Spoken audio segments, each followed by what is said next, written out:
2026년 새해를 앞두고 있는데 미국 경제를 보면 겉으로는 꽤 순탄해 보이잖아요. 네, 그렇죠. 성장세도 견조하고 정책 환경도 리스크 자산에 우호적이고요. 네, 맞아요. 그래서 오늘 저희는 이 표면 아래에서 그러니까 2026년 1분기 시장을 움직일 그 핵심적인 힘들이 뭔지 좀 깊게 파고들어 보려고 합니다. 시작하기 전에 투자 판단의 최종 책임은 투자자 본인에게 있다는 점을 명확히 말씀드립니다. 저희는 단순 참고용 정보나 분석을 제공할 뿐 특정 종목이나 섹터에 대해 매수나 매도를 절대 추천하는 것이 아닙니다. 네, 오늘 분석의 틀을 딱 잡아보면 좋을 것 같은데요. 저희는 2개의 R과 3개의 P, 이렇게 5가지를 좀 볼 거예요. 2개의 R과 3개의 P? 그거 흥미로운데요. 구체적으로 뭐죠? 네, 바로 개인 투자자, 리테일, 그리고 순환매, 로테이션, 또 기업 이익, profits, 정책, 폴리시, 마지막으로 포지셔닝입니다. 이 5가지 기둥이 어떻게 맞물려서 2026년 초 시장을 만들고 있는지 그 설계도를 함께 들여다보는 거죠. 좋습니다. 2개의 R과 3개의 P. 그럼 첫 번째 R, 개인 투자자부터 시작해 볼까요? 사실 코로나 이후에 개인 투자자들이 시장에 많이 들어왔다는 건 이제 다들 아는 얘기잖아요. 근데 이게 그냥 유행이 아니라 구조적인 변화다. 이 분석이 아주 흥미롭더라고요. 바로 그 지점입니다. 일시적인 현상이 아니라는 거죠. 단순히 동학개미 같은 신조어로 설명될 단계를 이제 넘어섰습니다. 그 배경에는 아주 단단한 데이터들이 있는데요. 가장 먼저 짚어야 할 것이 바로 가계자산의 기록적인 증가입니다. 가계자산이 늘었다는 건 어렴풋이 알고는 있는데 그게 근데 특정 부유층에만 쏠린 건 아닐까요? 그런 의구심도 좀 들거든요. 상위 1%만 돈을 번 게 아니라는 거죠. 모든 계층에서요? 네, 특히 주목할 점은 역사적으로 주식시장 참여율이 가장 낮았던 소득 하위 50% 가계의 자산 증가율이 가장 빨랐다는 사실입니다. 2010년을 100으로 놓으면 상위 1% 자산이 한 3배 늘어나는 동안 하위 50% 자산은 무려 6배 이상 증가했어요. 잠깐만요. 6배요? 와, 그건 정말 놀라운 데이터네요. 단순히 부자들이 더 부자가 된 게 아니라 과거에는 시장의 구경꾼이었던 계층이 이제는 주연급 선수로 뛸 체력을 갖췄다. 이런 신호로 봐야 하는 거 아닌가요? 정확히 보셨습니다. 시장의 저변이 완전히 달라진 겁니다. 그리고 이 자산 증가가 단순히 집값이 올라서 생긴 게 아니고요. 그런 게 아니고요. 네, 직접적인 주식 소유 확대로 이어졌습니다. 1990년 이후 모든 소득계층에서 주식이나 뮤추얼 펀드 보유액이 늘었는데 여기서도 하위 50%의 증가세가 가장 가파른 곡선을 그리고 있어요. 세대별로 봐도 좀 비슷한가요? 요즘 젊은 세대들이 투자에 적극적이라는 얘기는 많이 들리는데 이것도 데이터로 좀 확인이 되나요? 네, 아주 명확하게요. 40세 미만 가계의 주식 및 펀드 소유 규모는요. 2020년 이후 무려 300% 이상 증가했습니다. 300%요? 네, 2020년에 100으로 잡으면 지금 400에 육박하는 수준이죠. 이건 단순히 시장이 좋아서 돈 좀 벌었다. 이 수준이 아니라 젊은 세대가 자산 형성의 주요 수단으로 주식 투자를 완전히 받아들였다는 강력한 증거입니다. 정리해보면 과거에는 좀 시장의 변방에 있던 소득 하위 그룹과 젊은 세대, 이 두 축이 이제 완전히 중심으로 들어왔다는 거네요. 선수층 자체가 완전히 달라진 거군요. 맞습니다. 예전에는 몇몇 국가대표급 선수들만 뛰는 리그였다면 이제는 재능 있는 유망주들이 대거 유입돼서 리그 전체의 판이 커진 느낌이죠. 비유가 딱 맞네요. 그런데 더 놀라운 사실이 하나 남아 있습니다. 네. 이렇게 적극적으로 주식시장에 참여했음에도 불구하고 미국 가계는 여전히 역사상 거의 최도 수준의 현금을 보유하고 있다는 점입니다. 아니, 그렇게 주식을 많이 샀는데도요? 네. 가계의 총 금융재산 대비 현금 비중을 보면 역사적으로 98% 분위, 즉 지난 수십 년간 거의 가장 현금을 많이 주고 있다는 뜻이에요. 그건 좀 의외인데요? 그럼 이건 시장에 언제든 들어올 수 있는 실탄이 아직도 창고에 가득 쌓여 있다. 이런 얘기네요. 맞습니다. 시장의 조정을 받을 때마다 개인 투자자들이 저가 매수에 나설 수 있는 체력이 충분하다는 의미죠. 실제로 시타델 증권 데이터를 보면 이런 저가 매수 행태가 매일같이 관찰된다고 하더라고요. 이것이 바로 개인 투자자들의 힘을 구조적인 힘이라고 부르는 이유입니다. 알겠습니다. 첫 번째 R, 개인 투자자라는 새로운 주역이 무대에 등장했고 심지어 실탄까지 두둑하게 갖췄다. 그럼 이 막대한 자금을 준 새로운 주역들이 어디를 바라보고 있는지 그 시선이 바로 두 번째 R, 순환매의 방향을 결정하겠네요. 네, 맞습니다. 2025년 4분기부터 바로 그 시선의 이동이 뚜렷하게 나타나기 시작했습니다. 몇 년간 이어졌던 소수의 거대 기술주 중심의 시장에서 벗어나서 주도권이 다변화되는 아주 건강한 신호가 나오고 있어요. 그 신호를 가장 명확하게 보여주는 지표가 있을까요? 소형주 지수랑 S&P 500 동일 가중 지수의 강세를 꼽을 수 있습니다. 그동안 시장은 시가총액이 큰 몇몇 기업들이 지수 전체를 끌어올리는 양상이었잖아요. 네, 그랬죠. 그런데 최근에는 중소형주 중심의 러셀 2000 지수나 S&P 500 동일 가중 지수, 티커로는 SPW인데요. 이게 나란히 신고가를 경신했습니다. 우리가 흔히 아는 S&P 500 지수, 그러니까 SPX랑 그 동일 가중 지수 SPW가 어떻게 다른 건가요? 이게 왜 시장이 건강해지고 있다는 신호인지 조금 더 쉽게 설명해 주실 수 있을까요? 물론입니다. 농구팀으로 비유하면 쉬울 것 같아요. 우리가 아는 S&P 500, SPX는 팀의 총 득점을 계산할 때 마이클 조던 같은 슈퍼스타의 득점에 훨씬 큰 가중치를 주는 방식이고요. 반면 동일 가중지수 SPW는 팀원 5명 모두의 득점을 똑같이 1점씩으로 계산하는 겁니다. 그래서 SPW가 오른다는 건 조던 혼자 50점 넣는 게 아니라 팀 전체가 골고루 20점씩 넣고 있다는 뜻이고 그만큼 팀의 체력이 훨씬 건강하다는 증거죠. 그 비유를 들으니까 확 와닿네요. 소수의 에이스가 아니라 팀 전체가 강해지고 있다는 거군요. 그런데 이런 순환매 흐름이 이게 이제 시작 단계인 건가요? 아니면 꽤 진행된 상태인가요? 여전히 초기 단계라고 보고 있습니다. 동일 가중지수 SPW랑 시가총액 가중지수 SPX의 성과를 비교한 비율을 보면요. 지난 5년 기준으로 여전히 역사적 하위 3% 수준에 머물러 있어요. 3%요? 네. 이 말은 지난 5년간 마이클 조던의 활약이 너무 압도적이어서 최근 다른 선수들이 좀 살아났다고는 하지만 그 격차가 여전히 크다는 의미입니다. 즉 순환매가 이제 막 시작됐고 앞으로 지속될 여지가 충분하다는 거죠. 이런 순환매가 주식시장 안에서만 보이는 현상인가요? 아니면 다른 자산시장에서도 나타나고 있나요?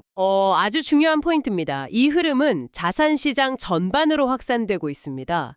안전자산의 대명사인 금은 물론이고요. 산업 경기의 바로미터인 구리, 그리고 은, 플래티넘 같은 귀금속과 산업용 금속이 모두 동반 강세를 보이고 있어요. 그렇군요. 투자자들이 경제 전반의 성장을 기대하면서 주식뿐만 아니라 다양한 자산으로 눈을 돌리고 있다는 명백한 증거죠. 섹터별로 봐도 좀 소외되었던 분야로 자금이 흘러들어가는 모습이 보이나요? 네, 에너지와 산업재 섹터가 대표적입니다. 최근 실적 같은 펀더멘털은 크게 개선되었는데도 S&P 500 전체에서 차지하는 시가총액 비중은 여전히 역사적으로 낮은 수준이거든요. 추가적으로 자금이 유입될 공간이 많이 남아있다고 해석할 수 있습니다. 정말 시장의 체질이 바뀌고 있다는 느낌이 드네요. S&P 500 ETF에 1달러를 투자하면 상위 10개 종목에 39센트가 들어간다는 구절이 있었는데 이제 그 39센트의 비중이 줄고 나머지 490여 개 기업에 투자되는 61센트의 힘이 강해지는 국면으로 접어들고 있군요. 정확합니다. 그 39센트라는 숫자가 바로 시장 집중도의 현주소였죠. 2026년에는 그 쏠림 현상이 완화되면서 시장이 훨씬 더 단단해질 가능성이 높다. 이게 바로 두 번째 키워드, 순환매의 핵심입니다. 좋습니다. 새로운 선수들이 등장해서 경기장 전체를 넓게 쓰고 있다. 그런데 경기를 원활하게 하려면 심판, 즉 정책의 역할도 중요하잖아요. 세 번째 P, 정책으로 넘어가 보죠. 솔직히 최근 몇 년간 정책은 시장의 좀 불확실성을 더하는 요인이었는데 이제는 순풍으로 작용할 거라는 분석이네요. 네, 시타들 증권의 거시전략과 프랭크 플라이트의 분석에 따르면 2026년 초는 정책의 중요한 변곡점이 될 겁니다. 특히 재정 정책의 변화가 아주 극적인데요. 극적이라고요? 2025년 4분기까지만 해도 GDP를 0.6% 정도 깎아먹는 저항 요인이었던 재정 정책이 2026년 초에는 오히려 GDP를 0.5%에서 0.9%까지 밀어주는 순풍으로 정말 180도 바뀔 전망입니다. 와, 180도요? GDP 성장률을 1%포인트 이상 움직일 수 있는 엄청난 변화네요. 대체 어떤 정책 때문에 이렇게 바뀌는 거죠? 원 빅 뷰티풀 빌 액트라는 법안의 효과가 본격화되기 때문입니다. 특히 중요한 건 소급 적용되는 개인 소득세 감면인데요. 이것 때문에 2026년 1분기에만 미국 가계가 약 800억 달러, 우리 돈으로 100조 원이 넘는 환급금을 받게 됩니다. 와, 100조 원이 넘는 돈이요? 그럼 이건 아까 이야기했던 개인 투자자들의 실탄을 더 두둑하게 채워주는 거잖아요. 바로 그 점입니다. 이렇게 가게에 직접 현금이 쥐어지는 정책은 소비나 투자로 이어질 가능성이 높아서 경제 승수 효과가 매우 크죠. 그렇겠네요. 개인 투자자들의 구조적인 힘과 맞물려서 이 돈의 상당 부분이 다시 주식시장으로 유입될 수 있습니다. 근데요, 한편으로는 이런 대규모 세정 부양이 결국 인플레이션을 다시 자극해서 연준이 애써 낮춘 금리를 다시 올려야 하는 상황을 만들 수도 있다는 우려도 있지 않습니까? 이 리스크는 어떻게 봐야 할까요? 좋은 지적입니다. 하지만 자료는 고용시장이 과열이 아닌 정상화 국면에 있다고 분석합니다. 여러 선행 지표들을 종합해 볼 때 고용시장은 악화가 아니라 안정을 향해 가고 있어요. 아, 안정화요? 네.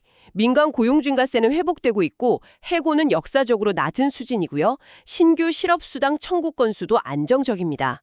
즉, 재정 부양책이 인플레이션을 자극할 만큼 고용시장이 뜨겁지는 않다는 거죠. 통화정책 쪽은 어떤가요? 금리 인하의 효과가 좀 나타나고 있나요? 네, 지난 18개월 동안 연준이 175bp, 그러니까 1.75%포인트의 금리를 인하했는데 그 효과가 시차를 두고 금융 환경을 계속 완화시키고 있습니다. 이 효과만으로도 2026년 내내 분기별 연율 성장률의 약 0.5% 정도 기여할 것으로 추정돼요. 와, 재정은 밀어주고 통화는 풀어주고 고용은 안정적인 그야말로 골디락스에 가까운 환경이네요. 네, 그런 셈이죠. 정책이라는 든든한 지원군까지 확보했군요. 그럼 이래 선수들 개개인의 실력, 즉 네 번째 P, 기업 이익을 살펴볼 차례네요. AI가 주도한 이익 사이클이 이제 다른 분야로 퍼져나가고 있다는 점이 핵심이군요. 맞습니다. 2024년과 2025년 시장을 이끈 것이 AI 관련 소수 빅테크 기업들의 폭발적인 이익 성장이었다면 이제 그 성장의 온기가 시장 전반으로 확산되고 있다는 것이 중요합니다. 현재 S&P 500은 전년 대비 약 13%라는 매우 견조한 이익 성장을 기록하고 있는데요. 네. 그 배경에는 인터넷 시대 이후 가장 큰 규모의 기술 투자 사이클이 있습니다. 기업들의 연간 기술 설비 투자, 캐펙스 규모가 7천억 달러를 넘어섰어요. AI 투자가 결국 다른 산업의 생산성 향상으로 이어진다는 말씀이신데 솔직히 아직은 좀 막연하게 들리거든요. 뭐 예를 들어서 우리 주변에서 볼 수 있는 전통적인 제조업이나 금융업에서 실제로 AI 때문에 이익이 늘어난 그런 사례가 있을까요? 좋은 질문입니다. 처음에는 AI 칩을 만드는 엔비디아나 AI 모델을 개발하는 마이크로소프트와 같은 기업들이 직접적인 수혜를 봤다면 이제는 그 기술을 활용하는 기업들에서 성과가 나타나고 있습니다. 아, 활용하는 기업들이요? 네, 예를 들어 제조업에서는 AI를 이용해서 공정을 최적화하고 불량률을 낮춰서 생산 비용을 절감하고요. 금융업에서는 AI가 신용평가 모델을 더 정교하게 만들어서 부실 대출을 줄이고 헬스케어에서는 신약 개발 기간을 획기적으로 단축시켜서 R&D 대용을 아끼죠. 이런 것들이 모두 기업의 이익 증가로 이어지는 겁니다. 아, 그러니까 AI가 그냥 특정 산업이 아니라 경제 시스템 전체의 운영 체제를 업그레이드하는 역할을 하면서 전반적인 효율성을 높이고 그 결과가 S&P 500의 나머지 493개 기업의 이익 개선으로 나타나고 있다는 거군요. 맞습니다. 이제 모든 조각들이 하나의 그림으로 맞춰지는 느낌입니다. 네. 특정 테마에 의존한 성장이 아니라 경제 전반의 생산성 향상을 기반으로 한 이익 성장이기 때문에 훨씬 더 견고하고 지속 가능하다고 평가할 수 있습니다. 좋습니다. 그럼 마지막 5번째 요인 포지셔닝으로 넘어가 보겠습니다. 새로운 선수들이 등장했고 경기장도 넓게 쓰고 있고 심판도 우호적이고 선수들 기량도 올라오고 있는데 관중석 분위기는 어떤가요? 혹시 이미 모든 투자자가 주식을 꽉 채워서 좀 과열된 상태는 아닐까요? 시장의 유동성을 공급하는 입장에서 보면 전반적인 기관 투자자들의 포지셔닝은 아직 가벼운 상태, 즉 주식 비중이 높지 않다고 분석합니다. 여기서 개인과 기관의 온도차가 정말 뚜렷하게 나타나요. 어떻게 다른가요? 개인 투자자들은 아주 꾸준히 낙관적인 전망을 유지하고 있습니다. 옵션 시장 데이터를 보면 개인들은 지난 33주 중 32주 동안 주가 상승에 베팅하는 콜옵션을 순매수했어요. 33주 중에 32주요? 네. 이건 데이터 집계 이래 가장 강력하고 지속적인 매수 행진입니다. 반면에 기관 투자자들은 이제 막 순매수로 전환하는 초기 단계에 있습니다. 1월에 지금 몸을 사리고 있다 이런 거네요. 웃으면 소스에서 1월에 스코어보드가 0대 0으로 리셋된다는 표현이 재밌던데요. 네, 그 비유가 핵심입니다. 기관 투자자들은 보통 연말에 장부를 마감하고 이제 다음해 1월에 새로운 포트포리오를 짜기 시작하거든요. 아, 즉 2026년 1월이 되면 기관 투자자들이 본격적으로 주식 비중을 늘리기 시작할 수 있다는 의미죠. 혼자만 현금 들고 있다가 시장 상승에서 뒤처질 순 없으니까요. 최근 기관들도 콜옵션 순매수로 전환했는데 특히 부동산, 헬스케어, 산업재 섹터에서 강한 매수세가 관찰되고 있습니다. 그렇다면 아직 시장에 들어올 기관들의 자금이 많이 남아있다고 볼 수 있겠네요. 다만 단기적으로 주의할 점도 언급됐었죠. 12월 트리플 위칭 만기일이요. 네, 단기 변동성 요인으로 주목해야 합니다. 이번 12월 트리플 위칭 만기일에는 사상 최대 규모인 7.1조 달러, 우리 돈으로 9천조 원이 넘는 규모의 옵션이 만료될 예정입니다. 9천조요? 네, 미국 전체 옵션 노출의 약 30%에 해당하는 어마어마한 규모죠. 잠깐만요. 거기서 롱 감마 포지션이 청산되면서 변동성이 커질 수 있다고 했는데 이게 옵션 용어라 좀 생소하거든요. 이게 왜 갑자기 변동성을 키울 수 있는 건지 조금만 더 쉽게 설명해 주실 수 있을까요? 물론입니다. 롱 감마 포지션을 가진 대형 기관들은 시장의 완충장치 역할을 한다고 생각하시면 쉬워요. 주가가 오르면 팔고 내리면 사면서 주가의 급격한 움직임을 막아주는 거죠. 네네. 그런데 만기일이 돼서 이 포지션들이 모두 사라지면 그동안 시장의 움직임을 꽉 눌러주던 이 완충장치가 갑자기 사라지는 겁니다.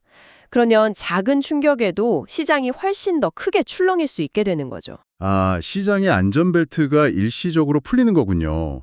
단기적으로는 변동성이 커질 수 있겠지만 추세를 바꿀 만한 요인은 아니라는 말씀이시죠? 맞습니다. 구조적인 추세를 바꾸는 요인이라기보다는 단기적인 이벤트로 이해해야 합니다. 오히려 연말과 연초에 나타나는 우호적인 계절성이 이런 단기 변동성을 상쇄할 수도 있고요. 아, 계절성이요? 네, 역사적으로 12월 하반기는 1월 효과로 이어지면서 연중 가장 높은 상승 확률을 보이는 기간 중 하나입니다. 1928년 이후 S&P 500은 12월 하반기에 75%의 확률로 상승했습니다. 자, 그럼 지금까지 논의한 5가지 요인들 2개의 R과 3개의 P를 종합해서 2026년 1분기 시장의 큰 그림을 그려볼까요? 네, 시장은 아주 견고한 거시경제 기반 위에서 2026년을 맞이하고 있습니다. 첫째, 개인이라는 새로운 주욕이 막대한 실탄을 다지고 시장의 저변을 단단하게 받치고 있고요. 네. 둘째, 이들의 자금은 소수 기술주를 넘어 시장 전반으로 퍼져나가며 더 건강한 상승을 만들고 있습니다. 셋째, AI가 촉발한 생산성 향상은 기업 이익의 지속적인 성장을 뒷받침하고 있습니다. 여기에 정책이라는 순풍이 불어오고 아직 배액하지 않은 기관 투자자들이라는 잠재적 매수세까지 남아있다는 거군요. 그렇습니다. 넷째, 재정은 부양으로, 통화는 완화적으로 바뀌면서 정책 환경이 우호적으로 변했고요. 마지막으로 포지셔닝은 아직 과열과는 거리가 멉니다. 물론 앞으로 나아가는 길이 직선처럼 평탄하지만은 않겠지만 지속적인 상승을 위한 재료들은 모두 제자리에 잘 놓여 있다는 것이 결론입니다. 오늘 분석을 통해 시장의 주도권이 소수에서 다수로 그리고 시장을 억누르던 저항 요인들이 순풍으로 바뀌는 중요한 전환점에 서 있다는 것을 알 수 있었습니다. 특히 시장을 이끄는 힘이 소수의 거대 기술주를 넘어 나머지 493개 기업으로 확산되고 있다는 점이 아주 인상 깊게 다가오네요. 여기서 여러분이 한번 생각해 볼 만한 질문을 던져봅니다. 만약 이러한 순환매가 2026년에도 계속된다면 시장 리더십에 대해 우리가 가지고 있던 기존의 생각들, 예를 들어 결국은 빅테크가 시장을 이끈다와 같은 믿음들 중 어떤 것을 재검토해야 할까요? 다시 한번 말씀드리지만 투자 판단의 최종 책임은 투자자 본인에게 있다는 점을 명확히 말씀드립니다. 저희는 단순 참고용 정보나 분석을 제공할 뿐 특정 종목이나 섹터에 대해 매수나 매도를 절대 추천하는 것이 아닙니다. 항상 여러분의 성공 투자를 기원합니다. 내용이 좋으셨다면 구독, 좋아요 부탁합니다.